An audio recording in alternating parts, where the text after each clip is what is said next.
എന്താ അതിപ്പോൾ ഇവിടെ ഒരു മാറ്റമൊന്നും ആലോചിക്കുന്നവരല്ലേ?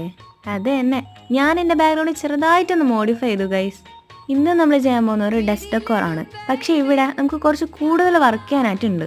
അതുമല്ല ഗൈസ്, ഇത് നമുക്ക് ഡെസ്ക് ഡെക്കോറായിട്ട് മാത്രമല്ല ആർക്കെങ്കിലും ഗിഫ്റ്റും കൊടുക്കാം, അല്ലെങ്കിൽ ഷോ കേസിലും വെക്കാം.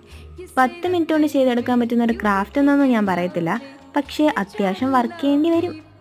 നിങ്ങൾ ഈ പേപ്പർ സ്ട്രോസ് ഉണ്ടോ? അത് ശ്രദ്ധിച്ച ഒരു കാര്യം മനസ്സിലാവും, ഞാൻ മുന്നേ അതിൽ കുറച്ച് പെയിന്റ് അടിച്ചിട്ടുണ്ട്. ഈ പേപ്പർ സ്ട്രോസ് ആണെങ്കിൽ ഞാൻ മുന്നേ ഒരു ക്രാഫ്റ്റ് ചെയ്തപ്പോൾ യൂസ് ചെയ്തതാണ്. ആ ക്രാഫ്റ്റ് ആണെങ്കിൽ ഒട്ടും അങ്ങോട്ട് ഒത്തില്ല. സാരമില്ല, ഒന്ന് ഫ്ലോപ്പ് ആയാലും അത് നമ്മൾ വേറെ ഒന്നിനെടുക്കും. ഇപ്പം നമ്മുടെ ക്രാഫ്റ്റ് ഇവിടെ പകുതിയും കംപ്ലീറ്റ് ആയിട്ടുണ്ട്. ഇനി കംപ്ലീറ്റ് ചെയ്ത ഫ്രെയിമിനുള്ളിൽ നമ്മൾ ഈ ഡിസൈൻ ചെയ്ത ബോട്ടിൽ അറ്റാച്ച് ചെയ്ത് കൊടുക്കുക. ഇനി അറ്റാച്ച് ചെയ്ത് കൊടുക്കാനായിട്ട് ഞാനിവിടെ ഗ്ലൂ ഗണ്ണാണ് യൂസ് ചെയ്തത്. ഗ്ലൂ ഗൺ യൂസ് ചെയ്ത് അറ്റാച്ച് ചെയ്യുന്നത് എനിക്ക് വീഡിയോ കാണിക്കാൻ പറ്റിയില്ല. ഫൈനലി ഈ ബോട്ടിലിൻ്റെ ഉള്ളിലേക്ക് കുറച്ച് ഫേക്ക് ലീവ്സ് വെക്കുക. അപ്പോൾ ഇതാണ് നമ്മുടെ ക്രാഫ്റ്റിൻ്റെ ഫൈനൽ ലുക്ക്. ട്രൈ ചെയ്ത് നോക്കണേ.